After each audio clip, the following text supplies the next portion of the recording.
नमस्कार दोस्तों। आइए आज हम लोग जानेंगे कि जो कोर्स हमने टोटल बनाया है, जिसमें 25 वीडियो है, प्लस पर वीक दो नया वीडियो ऐड होगा।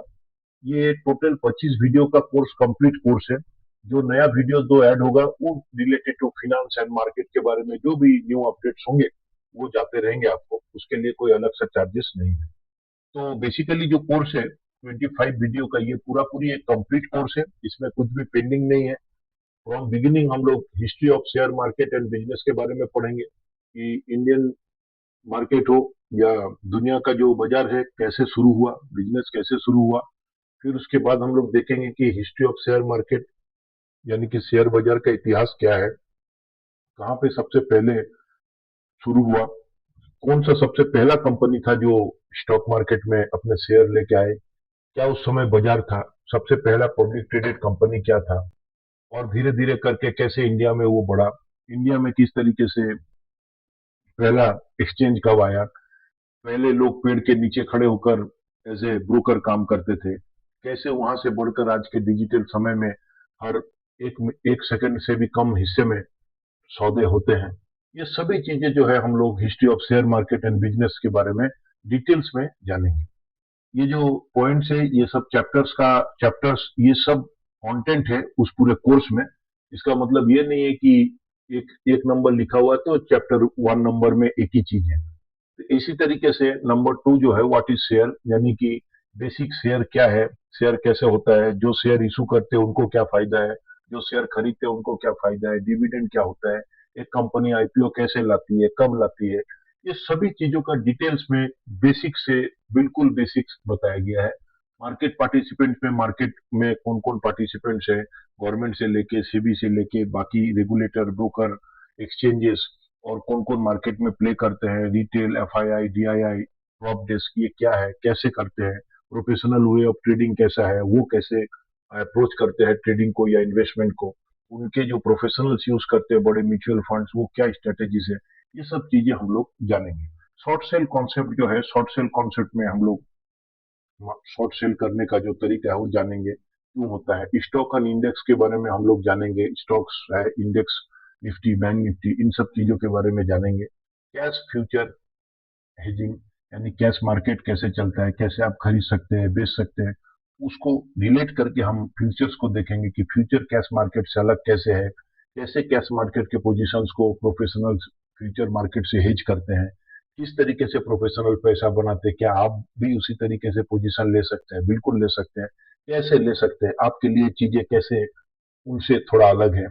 ऑप्शन एंड ऑप्शन स्ट्रेटेजीज के बारे में एक्सटेंसिवली 8 to 9 चैप्टर्स है, जिसमें टोटल बेसिक्स फ्रॉम ऑप्शन से रियल लाइफ एग्जांपल के साथ जो हमारे डेली लाइफ में होता है बहुत इजीली एंड अंडरस्टैंडेबल लैंग्वेज के साथ हमने डिस्क्राइब किया है। टोटल 22 एडवांस ऑप्शन स्ट्रेटेजीज है किसी भी मार्केट के लिए, चाहे वो बुलिश हो, चाहे वो बियरिश हो, या फिर साइडवेज हो, रेंज बाउंड हो। ये सभी मार्केट में टोटल 22 पूरा डिटेल्स के साथ, ब्रेक इवन पॉइंट, किसके ऊपर जाने से नुकसान होगा, कैसे आप रिस्क रिवॉर्ड पहले ही, पोजीशन बनाने से पहले ही रिस्क और रिवॉर्ड यानी कितना प्रॉफिट हो सकता है, मैक्सिमम कितना लॉस, वो पहले ही आप जो है एक तरीके से डिसाइड कर लेंगे, और मार्केट में जब वो पोजीशन डालेंगे आपको डिसाइडेड प्रॉफिट और लॉस से ज्यादा नहीं होगा।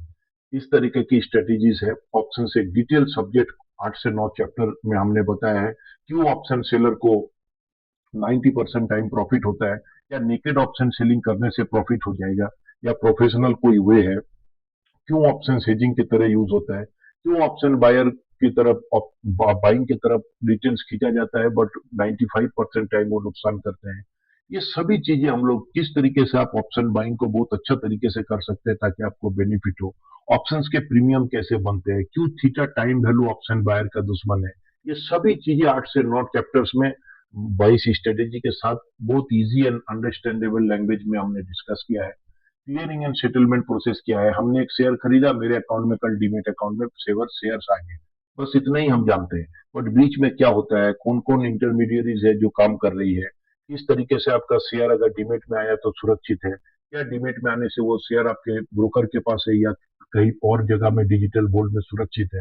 ये सभी चीजों का detail clearing and settlement process में आप जानेंगे। फंडामेंटल एनालिसिस एक वास्ट सब्जेक्ट है, यानी कि अगर आप किसी स्टॉक को लॉन्ग टर्म के लिए खरीदना चाहते हैं तो बहुत सारे लोगों का सवाल होता है, हम कैसे समझेंगे कि आने वाले 3 या 5 साल में ये कंपनी कैसे करेगा। तो उसके लिए आपको जो बेसिक जो एनालिसिस है, जो सीए पढ़ते हैं वो डीपली पढ़ते हैं, आप आपको देखना है उनके जो क्या क्या आप मेन बेसिक चीज देखेंगे। जो एनुअल रिपोर्ट होता है कंपनी का उसके वेबसाइट में, profit and loss statement, balance sheet, cash flow statement, operating profit business से कितना आ रहा है, नॉन ऑपरेटिंग प्रॉफिट कितना आ रहा है, ये बहुत सारे चीजों को बहुत इजी लैंग्वेज में बताया है। जो आप एक नजर में देखोगे तो कंपनी का एक बेसिक चीज समझ में आएगा कि कंपनी किस तरफ जा रही है, कंपनी के पास कैश कितना आ रहा है, कंपनी किस तरीके से उसको यूटिलाइज कर रही है, राइट। और उसके बाद कैंडल स्टिक चार्ट, क्योंकि हम सभी लोग जानते हैं ट्रेडिंग अगर सीखना है, इन्वेस्टिंग सीखना है तो उसके लैंग्वेज को सीखना पड़ेगा, और वो लैंग्वेज है कैंडल स्टिक। एक कैंडल रेड या ग्रीन क्यों होता है, क्या रेड का मतलब सिर्फ लॉस है और ग्रीन का मतलब प्रॉफिट है? नहीं, ऐसा बिल्कुल भी नहीं है। क्यों कलर ऑफ कैंडल ग्रीन होता है या रेड होता है? क्या एक कैंडल से हम क्या देख सकते हैं उस पूरे टाइम फ्रेम का, 5 मिनट हो, एक दिन हो, 15 मिनट हो, हम देख सकते हैं ओपन, हाई, लो, क्लोज, उसका पूरा टोटल डिटेल्स उसमें बताया गया है।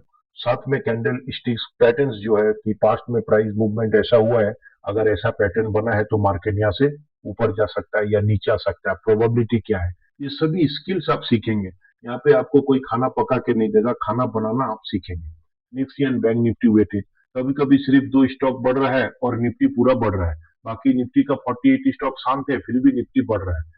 क्यों? क्योंकि एक एक स्टॉक का वेटेज बहुत ज्यादा होता है। जैसे एचडीएफसी बैंक का वेटेज बहुत ज्यादा है निफ्टी में भी और बैंक निफ्टी में भी। अगर एचडीएफसी बैंक अकेला 2% अप हो जाए प्रीवियस डे क्लोज से, तो वो अकेले अपने दम पे निफ्टी को 50 पॉइंट ऊपर ले जा सकता है। क्यों ऐसा होता है, क्या उसका वेटेज है, क्या थ्योरी है, ये टोटल डिटेल्स में निफ्टी बैंक निफ्टी का हम जानेंगे। डाउ थ्योरी सबसे important, one of the best technical analysis है डाउ थ्योरी में, और इसमें हम जानेंगे प्लस टेक्निकल एनालिसिस और भी चैप्टर्स है।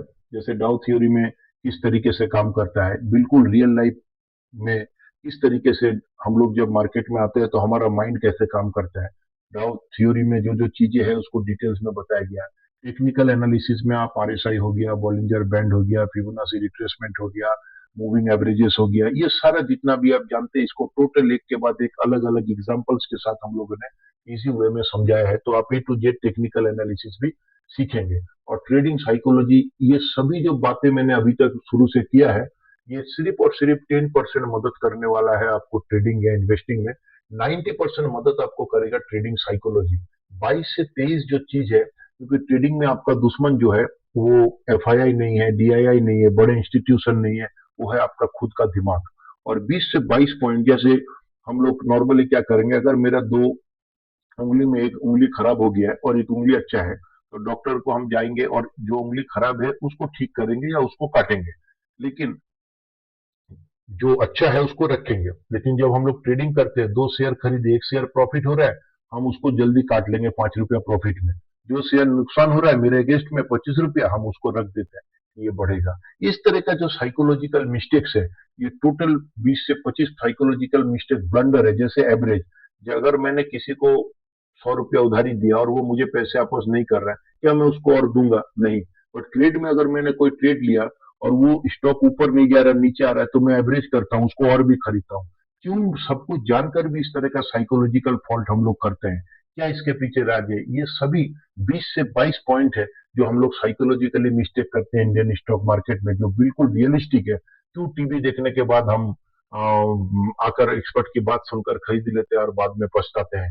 क्या एक्चुअली होता है? इस तरह की जो चीजें, रिजल्ट आया, एक कंपनी का बहुत अच्छा रिजल्ट आ गया, हमने स्टॉक खरीदा, स्टॉक 5% नीचे आ गया, ऐसा क्यों होता है? कोई कंपनी का रिजल्ट बहुत खराब आया, हमने बेच दिया, स्टॉक 15% ऊपर चला गया 2 दिन में। इस तरह की चीजें क्यों होती है? ये गलतियां हम बार बार क्यों दोहराते हैं? बार बार क्यों हम जानबूझ के ऊपर में जाकर खरीद लेते हैं? हमको जब लगता है कि नहीं, यहाँ पे तो हाई प्राइस है, बट हम खरीदते हैं और फिर वो नीचे आ जाता है। नीचे जहां डर के बेच देते हैं वहीं से फिर बाइंग चालू हो जाता है, मार्केट ऊपर जाता है। ये सभी थ्योरीज का जो हम खुलासा ट्रेडिंग साइकोलॉजी चैप्टर्स में करेंगे। और पर वीक टू न्यू वीडियोस आपको जाएंगे, उसके लिए अलग से कोई चार्जेस नहीं है। तो थैंक यू सो मच, यही इस पूरे कोर्स में है, ए टू जेड।